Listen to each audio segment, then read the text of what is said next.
Step 8 in the book, Eliminate Chaos, the 10-step process to organize your home and life, is shopping. Yay, we finally made it to probably the favorite step of everyone.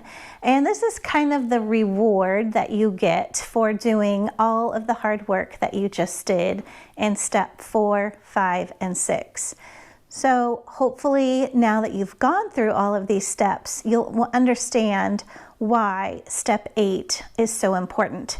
If you think about a time that maybe you ran out to the store or an organizing supply store and you kind of wandered around in the aisles and you thought that you went there to buy something, but then you were quickly overwhelmed by all of the options and so many different selections of things.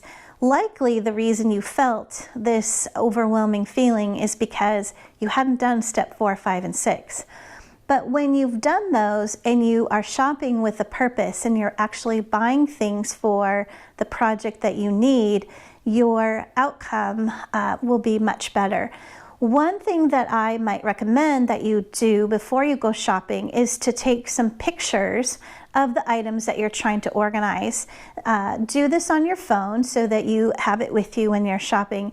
And then don't forget to take measurements, because as much as we all think that we can remember exactly what we saw in the measurements, chances are you might forget when you go to the store. So you don't want to have that happen to you.